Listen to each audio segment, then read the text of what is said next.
একদিন মাটির ভেতরে হবে ঘর রে মন আমার, কেন বাঁধো দালান ঘর? প্রাণ পাখি উড়ে যাবে পিঞ্জর ছেড়ে, ধরা ধামে সবই রবে তুমি যাবে চলে। বন্ধু বান্ধব যত মাতা পিতা দ্বারা সুত সবই হবে তোমার পর রে মন আমার, কেন বাঁধো দালান ঘর?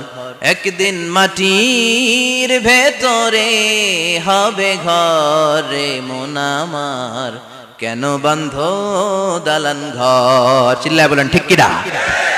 যাওয়া লাগবে, কেউ বাঁচতে পারবে না। দাদা চলে গেল, বাবা চলে গেল, মামা চলে গেল, আমারও যাওয়া লাগবে। সেলিব্রিটি চাই, আরো সম্পদের পাহাড় চাই। ব্যস্ত, আমরা মহা ব্যস্ত। এত ব্যস্ততা কিসের? স্টপ, থামেন, অনেক হয়েছে, আন না, বসেন, একটু ভাবেন।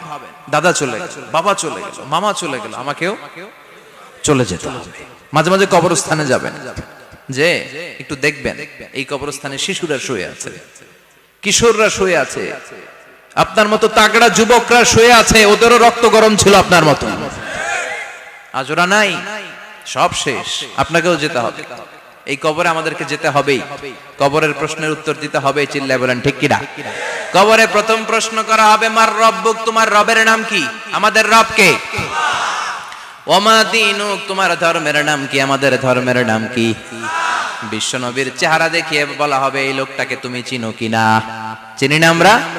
চাঁদের চেয়ে সুন্দর তুমি, নবী আমার কমলিহি ওয়ালা, দু জাহানের বাদশাহ তুমি, প্যারা নবী সাল্লাল্লাহু আলা, দু জাহানের বাদশাহ তুমি, প্যারা নবী সাল্লাল্লাহু আলা, চাঁদের চেয়ে সুন্দর তুমি, নবী আমার কমলিহি ওয়ালা। সুবহানাল্লাহ পড়ে। আমাদেরকে জিজ্ঞেস করা হবে, রব কে? বলবো আল্লাহ। ধর্ম কি? বলবো ইসলাম। এই লোকটারে চিনো নাকি? আমরা বলবো চিনি, আমাদের প্রাণের নবী মুহাম্মদ সাল্লাল্লাহু। তিনটা প্রশ্নের উত্তর করতে পারলে এডিশনাল আরেকটা প্রশ্ন, ওমা ইলমুক। এই তিনটা প্রশ্নের উত্তর জানলা কেমনে? নকল করছো নাকি? বাংলাদেশে নকল আছে না নাই? কোথায় নকল করে? হ্যাঁ, কিছু লিজেন্ড আছে দেখি, একেবারে জামার ভিতরে নকল, টুপির ভিতরে নকল, স্কেলের ভিতরে নকল, মৌজার ভিতরে নকল, আছে না নাই? কথা বলেন। ফেরেশতারা বলবে, তুমি তিনটা প্রশ্নের উত্তর করলে কি করে? আপনাকে বলতে হবে, আমি কোরআন থেকে শিখেছি, আমি হাদিস থেকে জেনেছি। চিল্লায় বলেন ঠিক কিনা? তখন ফেরেশতারা বলবে, আহলান ওয়া সাহলান, মারহাবান, কংগ্রাচুলেশন, তুমি উত্তর করতে পেরেছো।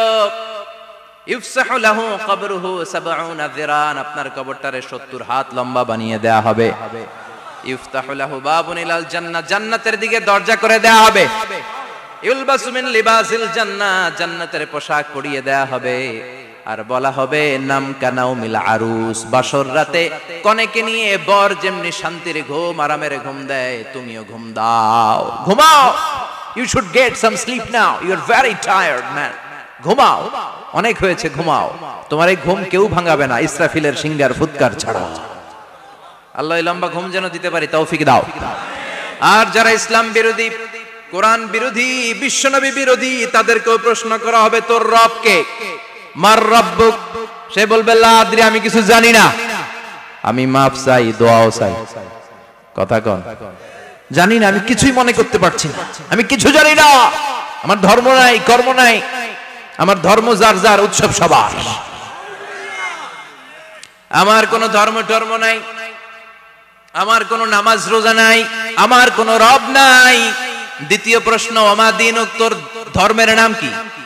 সে বলবে, ধর্ম কি আমি জানি না, আমি ধর্মরে গালি দিতাম, আমি দুনিয়া ইসলাম রে বাস দিতাম, আমি আলেম ওলামাদের বিরোধিতা করতাম, আর শাহবাগের মঞ্চে উঠে ভাষণ দিতাম। আছে না নাই? সব গুমর ফাঁস হয়ে যাবে, ইয়াউমুত তাকাবুন। এরপর বিশ্বনবীর চেহারা দেখিয়ে বলা হবে, এই লোকটারা চিনো নাকি? সে বলবে, চিনি না, তবে আমার বন্ধুরা তার বিরুদ্ধে ব্লগে লিখতো, আমিও ব্যাড ব্যাড কমেন্টস করে দিতাম, এই লোকটার বিরুদ্ধে আমি কার্টুন বানাতাম, এই বিশ্বনবীর বিরুদ্ধে আমি কথা বলতাম, চিল্লায় বলেন ঠিক কিনা? ফেরেশতারা বলবে লা দারাইতা ওয়ালা তালাইতা, তুই তো কিছুই পারলি না, তুই তো কপাল পোড়া। ফায়ুত্রাকু বিমাতারিকা মিন হাদিদ, লোহার হাতুড়ি দিয়ে পিটিয়ে ওর মাসেলগুলো থেতলে ফেলা হবে। ওয়া ইউকালু লিল আরদি ইলতাইমি, কবরের দুই পাশের মাটিরে বলা হবে চাপ দে, এমন চাপ দিবে ফাতাখতালিফা আদলাউহু, ডান পাশের পাজরের হাড়টি বাম দিকে ঢুকে যাবে, বাম পাশের পাজরের হাড়টি ডান পাশে ঢুকে যাবে। কিয়ামত পর্যন্ত এই মারামারি চলবে। আল্লাহ এরকম ভয়ঙ্কর পরিস্থিতি থেকে আমাদেরকে বাঁচাও। ওই কবরের আযাব থেকে বাঁচার দরকার আছে না নাই? বিশ্বনবী বললেন যে ব্যক্তি রাত্রিবেলায় সূরাতুল মুলক তেলাওয়াত করবে তার কবরের আযাব হবে না।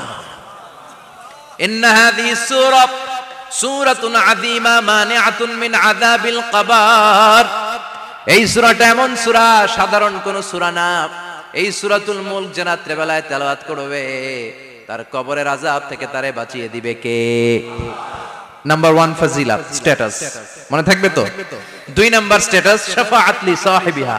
এই সূরাটা, এই সূরার তেলাওয়াতকারীর জন্য কিয়ামতের দিন সুপারিশ করবে। কোরআন সুপারিশ করবে, চারটেখানি কথা না। কোরআন যদি আপনার বিরুদ্ধে দাঁড়ায় আপনার জান্নাত ক্যান্সেল, আর কোরআন যদি আপনার ব্যাপারে আল্লাহর কাছে রেকমেন্ডেশন করে জান্নাত আপনার জন্য ওয়াজিব করে দিবে কে? এজন্য বিশ্বনবী বললেন শাফাআত লি সাহিবিহা, কিয়ামতের দিন তেলাওয়াতকারীর জন্য আল্লাহর কাছে সুপারিশ করবে। 2টা গেল। 3 নাম্বার বিশ্বনবী বললেন খাসামাত আন সাহিবিহা। এই সূরাটা কিয়ামতের দিন এই সূরার তেলাওয়াতকারীর পক্ষ নিয়ে আল্লাহর সাথে ঝগড়া করা শুরু করে দিবে। আল্লাহর সাথে ডিবেট করবে, ঝগড়া করবে, যতক্ষণ না হাত্তা আদখালাহুল্লাহুল জান্নাহ। হাদিসের টেক্সট হচ্ছে যে যতক্ষণ না আল্লাহ তাআলা তাকে জান্নাতে না ঢুকায় ততক্ষণ ওই সূরার তেলাওয়াতকারীর পক্ষ নিয়ে আল্লাহর সাথে বিতর্ক, ঝগড়া, তর্ক চলতেই থাকবে। সুবহানাল্লাহ, আরো আস্তে বলেন। আবার বিশ্বনবী বললেন মান ক্বারা বিহা ফি লাইলাতিন ফাকাদ আকসারা ওয়া আতওয়াবা। রাত্রিবেলা এই সূরাটা যে তেলাওয়াত করবে পুরো রাত্রিটারে বরকতময় করে দিবে কে? এজন্য বিশ্বনবী আবদার করে, আবেদন করে আমাদের কাছে বলে গিয়েছেন, আমি চাই আমার প্রতিটা উম্মতের হৃদয়ে এই সূরাটা গাঁথা থাক। আমি চাই আমার প্রতিটা উম্মতের সিনার ভিতরে এই সূরার 30টা আয়াত গ্রথিত করা থাক। সুবহানাল্লাহ পড়েন। মাত্র 30টা আয়াত মুখস্থ করতে রাজি আছেন? এক মাসে কয়দিন? প্রতিদিন একটা করে আয়াত মুখস্থ করলে এই সূরা মুখস্থ করতে লাগবে কয়দিন? হ্যাঁ, হোমওয়ার্ক। এটা আপনাদের বাড়ির কাজ, যেহেতু ক্লাসে হোমওয়ার্ক দেওয়া যায় না। আরবিতে বলে আল ওয়াজিব আল মানজিলি। আমি গতানুগতিক তাফসীর করি না, আমি সমাজের খুঁতগুলো ধরে ধরে ডিসকাশনের মতো আমি করি। বিভিন্ন জেলায় যে ওখানকার ইয়াংদের সাথেও বসি, কথা বলি, এটাই আমার তাফসীর, এটাই কোরআনের এক্সপ্লেনেশন এন্ড ইন্টারপ্রিটেশন। এতেই মানুষ উপকৃত হয় বেশি। চিল্লা এখন ঠিক কিনা? তো এটা আপনাদের বাড়ির কাজ, মাইথার দিয়া বাসীদের বাড়ির কাজ। হায়াতে আল্লাহ বাঁচায় রাখলে আবার কখনো দেখা হলে জিজ্ঞেস করবো যে মুলক মুখস্থ হয়েছে কিনা। কে কে মুখস্থ করবেন না হাত তোলেন। সবাই করবেন? এবার কে কে মুখস্থ করবেন হাত তুলে আমার না আল্লাহর দেখান। আল্লাহ তুমি কবুল করো। আরো জোরে পড়েন আমিন। হাত নামান। এই সূরাটা it's an eye opener for you. এটা আপনার চোখ খুলে দিবে। এই সূরাটা আপনার চোখকে খুলে দিবে, আপনার ঘুমন্ত বিবেককে জাগিয়ে তুলবে। স্রষ্টার ব্যাপারে আপনার যদি কোনো সাসপিশন থাকে, সন্দেহ থাকে, এই সন্দেহের পাহাড়কে ভেঙে এই সূরা চুরমার করে দিবে। চিল্লায় বলেন সুবহানাল্লাহ। আল্লাহ ডেকে বলে গোলাম, কিছু কিছু নাস্তিক আছে আমারে খুঁজে পায় না। এরকম কপাল পোড়া নাদান নাস্তিক বাংলার জমিনেও আছে না নেই?